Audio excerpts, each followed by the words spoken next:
Bismillahirrahmanirrahim. Assalamu alaykum, hurmatli ko'rmanlar. İstiqlal gündəlik xəbərlərini görüşünə qızğın qarşılamız. Mən Ərşidin İdiqot. Tövəndə vətənimiz Şərqi Türkistan və dünya gün tərtibigə əlaqədar mühim xəbərlərini huzurunuza sunumuz. Qani diqqətinizlər ekranımızda olsun. Xotandakı g'oyat zo'r bo'z yerining ijara e'loni diqqat qo'zg'adi. Yaqında Xitoyning ijtimoiy taratqularida Xotanning Keriya nahiyasidagi 300 ming mo bo'z yerning ijaraga berilganligi, to'liqlama puli bilan ta'minlanganligi haqidagi e'lon tarqalgan. Ammo Keriyadagi aloqador doiralar darhol bayonot e'lon qilib, buning yolg'on uchur ekanligini bildirgan. Xitoyning Douyin supsida tarqalgan mazkur e'londa Keriya nahiyasidagi 300 ming mo bo'z yerning ijaraga berilganligi, dastlabki 3 yilning haqsiz ekanligi, huddiga olg'uchi bo'z yerni ichib, teriqchilikni boshlagandan keyin har mo yerga 1300 yuandan to'liqlamaga erishadiganligi, to'xtam muddatining 50 yil ekanligi qayd qilingan. Keriya nahiyasining tabiiy boylik idorasi bu vaqtda bayonot e'lon qilib, mazkur e'londagi uchurlarning yolg'on ekanligini, o'zlarining buningdek bir e'lon tarqatib baxmaganligini bildirgan.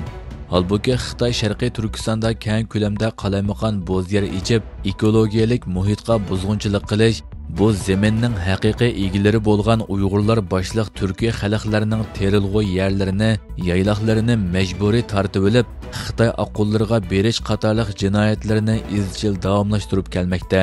Kuzatuvchilar bundan ilgirmi Xitoy ijtimoiy taratqularida haqsiz uy, haqsiz yer, haqsiz ma'arif, to'liqlama puli qatorliq yuqori ta'minotlar bilan Xitoy oqqullarini Sharqiy Turkistonga yerlashishga jalb qildigan e'lonlarning ko'plab tarqalganligini, Uyg'urlarni qo'l ishchi sifatida Xitoy zavodlariga o'tkazib beradigan e'lonlarning Xitoyning Baydo to'rida tarqalib, bu jinoyatni isbotlashdagi muhim dalilga aylanganligini, mazkur bo'z yer e'lonining amaliyotda Xitoyning to'rga oshkorlanib ketgan ichki siyosatlari ekanligini nazardan saqit qilishga bo'lmaydiganligini ta'kidlamoqda.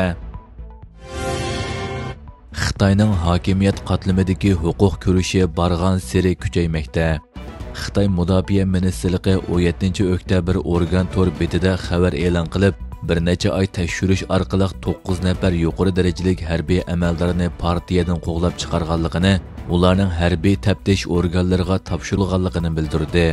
Mazkur 9 Xitoy amaldori bo'lsa, Xitoy Kompartiyasi Markaziy siyosiy byurosining a'zosi, Markaziy harbiy ishlar komitetining muavin raisi Xi Weidong, Xitoy Kompartiyasi Markaziy harbiy ishlar komitetining a'zosi Miao Hua qatorliq yuqori darajalik harbiy amaldorlar bo'lib, ularning harbiy salohiyati bundan ilgari bekor qilingan.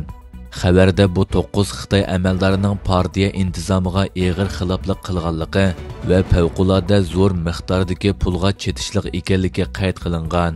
Bularning ichida Xi Weidong Xi Jinpingga yaqin deb qaralib kelgan. Ammo u bu yil martdagi Xitoyning ikki yig'inidan buyon ommaviy so'rinda ko'rilmagan. Mustabidlik, chiriklik ustiga qurilgan Xitoy rejimining ichki ziddiyatlari, huquq talashish kurashlari tarixdan buyon izchil davomlashib kelgan bo'lib, Xi Jinping muddatsiz taxtda o'ltirish g'arazini qonunlashtirgandan keyin Xitoy rejimining ichki tozalash harakatlari texmo kuchaygan. Bu jarayonda tashqi ishlar ministri, mudofaa ministri qatorliq eng yuqori darajalik amaldorlarmo omon qolmagan. Putin bilan Ahmad Shar'iy Moskvada uchrashdi. Suriya davlat raisi Ahmad Shar'iy chorshanba kuni Moskvada Rossiya prezidenti Vladimir Putin bilan ko'rishdi va o'rtaq axborot e'lon qilish yig'inida o'tmishdagi barliq kelishimlarga va Rossiya bilan bo'lgan ulug' tarixga hurmat qilamiz va bu munosabatlarning mohiyatini qaytadan namoyon qilamiz dedi. Ahmad Shar'iy yana Rossiya bilan yaqin munosabatimiz bor. Suriyaning energiya sohasining zo'r bir qismi Rossiyaning mutaxassislariga tayindi deb qo'shimcha qildi. Putin bo'lsa bu oyning 5-ida Suriyada parlament saylamining o'tkazilganligini tabriklab, Moskvaning Damashq bilan texmo kuchlik munosabat o'rnatishga tayyor ekanligini bildirdi. Rossiya taraf yana Moskvada o'tkaziladigan keyingi qitimliq uchrashishda ikki rahbarning Suriyadagi Rossiya harbiy bazalariga munosabatlik ahvolni muzokara qiladiganligini bildirdi. Bir Suriye hukumat amaldori AFP agentligiga bergan bayonotida aytilishicha, Ahmad Shar'iy Rossiyadan siyosiy panohlik tilgan Bashar Asadni qaytarib berishni talab qilishni planlagan.